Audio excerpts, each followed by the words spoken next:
संत ज्ञानेश्वर महाराज एका अभंगामध्ये म्हणतात, देवाची द्वारी उभा क्षणभरी, देवाची द्वारी उभा क्षणभरी, तिने मुक्तिचारी साधिल्या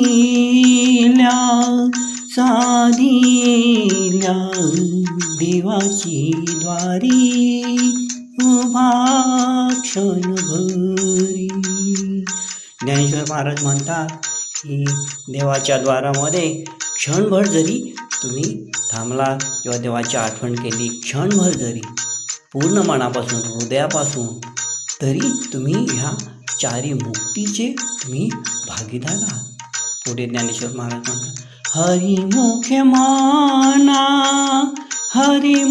म्हणा पुण्याची गणना कोण करी.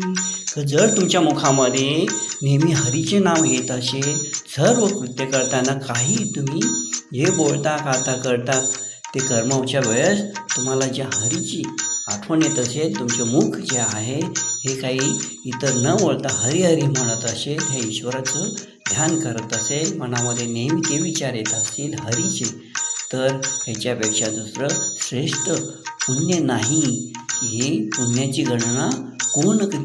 असोनी संसारी जीवे वेंगू करी, असोनी संसारी जीवे वेंगू करी, वेदशास्त्र भारी बाह्य सदा.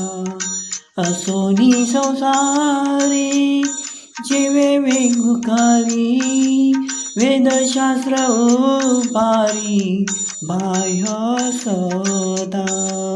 की जरी तुम्ही संसारामध्ये असलात, संसारी असलात, की तुम्ही संन्यासी असण्याची गरज नाही, तुम्ही संसारी जरी असलात, परंतु तुम्ही या वेदशास्त्र आहे, जे आपले ग्रंथपुराणे आहे, की हे तुम्ही तुमच्या कर्मामधून नेहमी प्रगट झालं पाहिजे.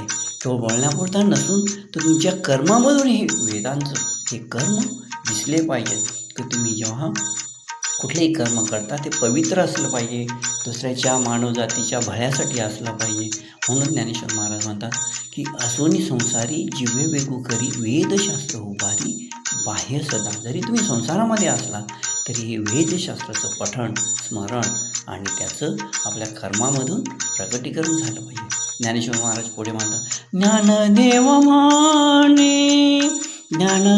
म्हणे व्यासाची आखुना, ज्ञानदेव म्हणे व्यासाची आखुना, द्वारकेचा राणा पांडवा घरी, द्वारकेचे राणी पांडवा घरी.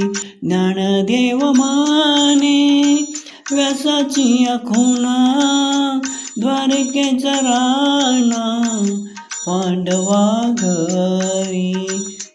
महाराज इथे समजावून सांगतात की बघा, ते द्वारकेचा राणा पांडवा घरी, की पांडव अखंड वनवासामध्ये राहून सुद्धा आपल्या कुठल्याही परिस्थितीला जीवन जगत असताना, तोंड देत असताना त्यांनी कधी ह्या ईश्वराची, ह्या देवाची आठवण केली नाही. असा एकही क्षण नाही, ते हर क्षण ह्या ईश्वराला आठवण ठेवून ध्यानाने राहून आणि ते आपले कर्म करत होते, आपले जीवन जगत होते.